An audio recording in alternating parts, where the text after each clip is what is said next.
Hey there, E here from eEats and Healthy Treats with day 23 of the last 40 days of summer with a new salad each day. Today's salad is Southwest chicken salad with Chipotle ranch dressing, featuring red leaf lettuce, chicken thighs, fresh corn, avocado, black beans, and mango with a Chipotle ranch dressing. Let's get into it. First, we'll start with the fresh dill. I'll chop off the stems and add that directly into the blender jar. Then I'll do the same for the parsley.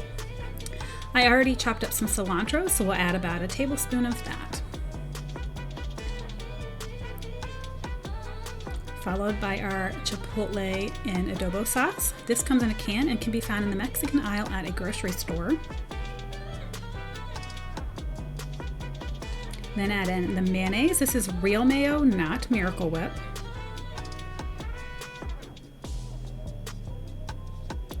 Then add equal amount of sour cream. Do a dollop of daisy. Sorry, that always pops in my head with sour cream. To a clove of garlic, we'll remove the outer skin. Just smack that with the side of my knife and peel off the skin. I do like to make a little cut there where it attaches to the rest of the bulb. It makes it a little easier to peel.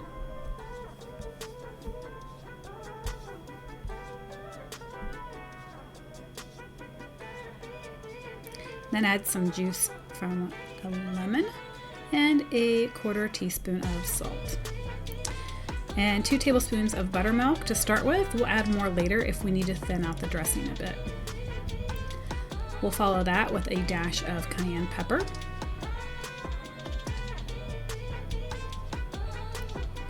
And a few splashes of Worcestershire sauce.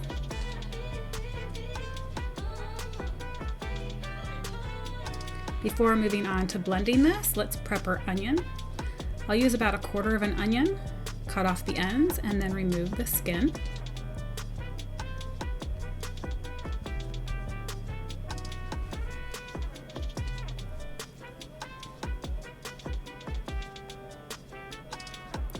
I'll slice that up.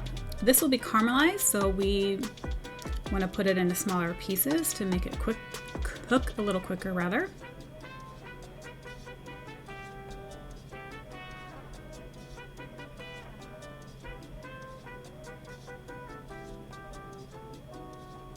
Let's go over to the range. To a preheated skillet over medium-high heat, we'll add a tablespoon of oil and then dump our onions in.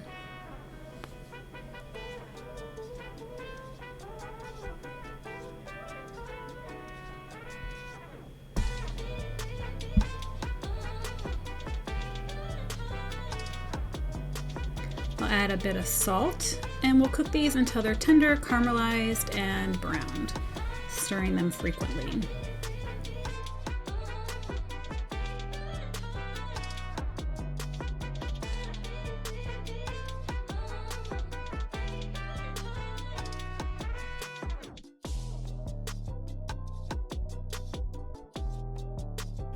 After removing it from the heat, we'll add it to the blender with the rest of the dressing ingredients and blend it until smooth.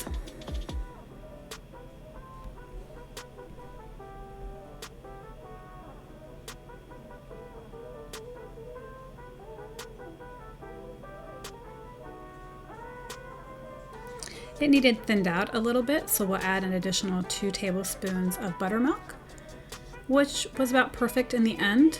Use more or less depending on your desired consistency.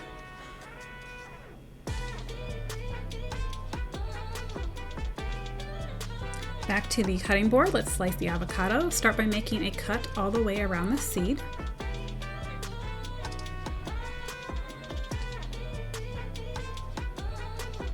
Then give it a light twist and separate it apart. This one had a little bit of bad section. I did smell it to make sure it wasn't rotten.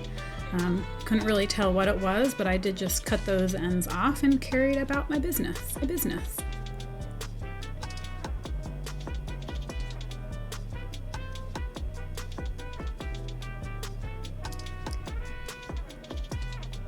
To remove the seed, I'll just take the blade of my knife and smack it, and then give it a good twist and it'll come right out. I prefer to peel the skin off of the avocado rather than using a spoon to scoop it out. I find it more satisfying, and usually the peel comes right off very easily. This one took a bit more encouraging.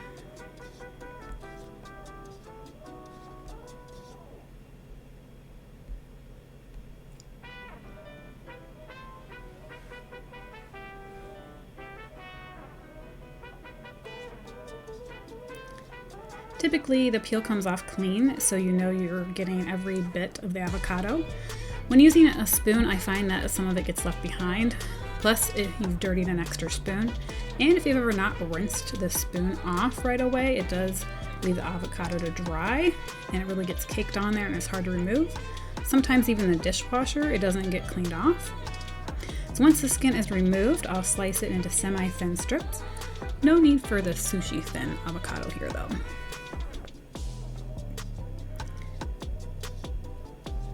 After adding it all to a ramekin, we'll move on to the mango.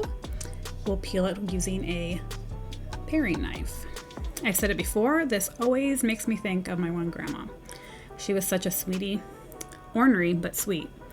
Really, I was blessed with some really amazing grandparents altogether. Grandma S was a hardworking woman. She grew up on a full working farm, the same one I actually grew up on. She was one of 2 kids. Her older sister had severe allergies, so my grandma did a lot of work around the farm. She loved flowers, trees, and birds. I guess some of that rubbed off on me.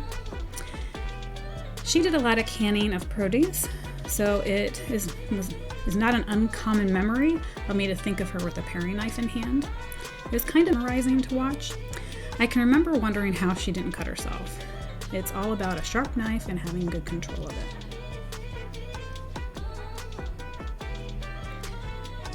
With a French knife, we'll offset from the center to avoid the seed, and I'll make a slice all the way down through. Then cut off all the soft fruit from around the seed.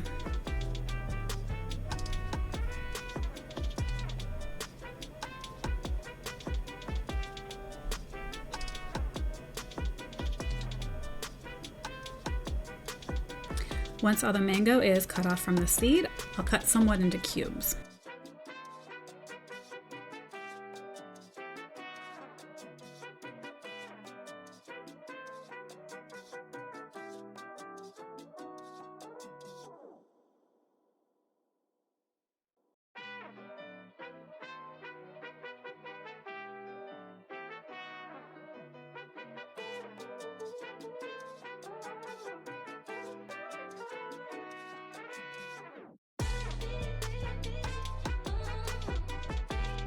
After all the mango is cut and put into the ramekin, we'll set it to the side and move on to the corn, which I will remove the husk and silk.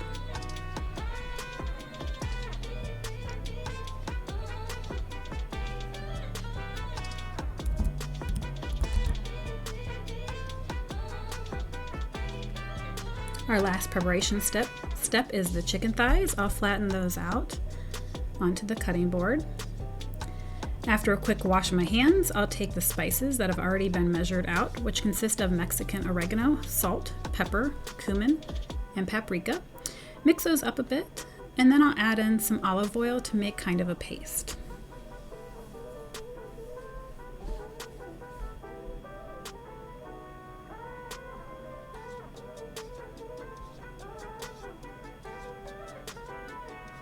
I'll then coat the thighs with the spice paste.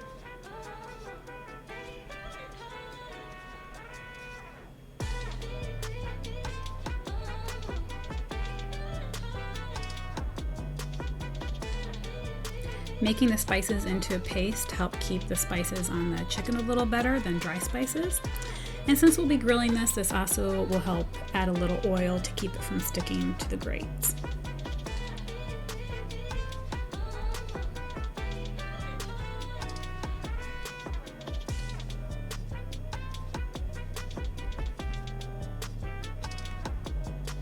Let's take these outside to the grill.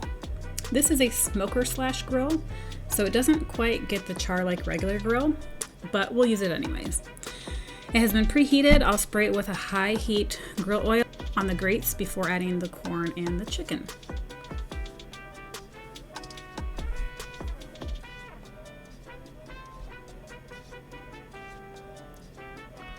I'll give it a quick spray on top before closing the lid. After about 6 minutes, we'll flip everything.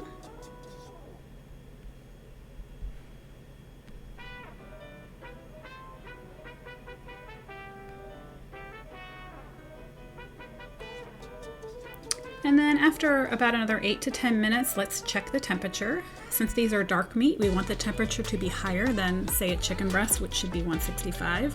For thighs and drums, we want those to be between 180 and 190. There are more connective tissues in dark meat, and cooking them longer helps break those down longer or better, and they become tender. If you don't like dark meat, I suggest making sure that it's cooked longer to become tender. After moving everything from the grill, we'll move them onto a clean cutting board. Please do not use the same cutting board that you had the raw chicken on. I'll slice these up into strips, and I'll separate the second one to make portions for 2 different salads.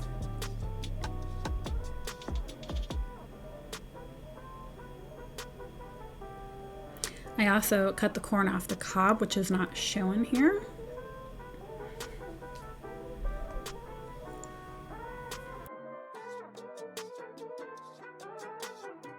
Now let's dish this up. We'll start by tearing the red leaf lettuce into bite-sized pieces and adding them to a large bowl.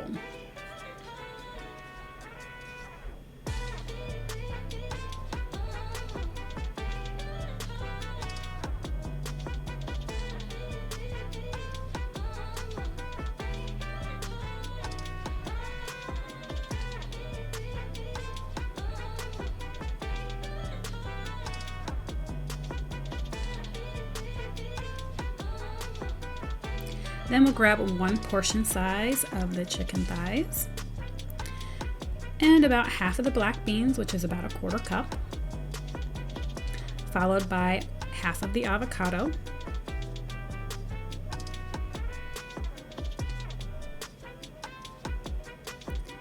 Unfortunately, my storage ran full on my phone and stopped recording when I added the mango, so half of that will also get added. Then we'll sprinkle on some corn.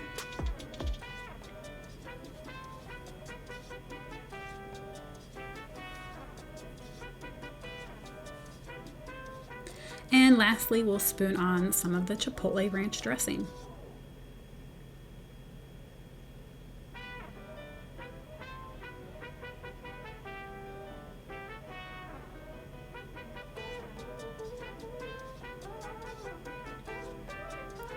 Now for a taste.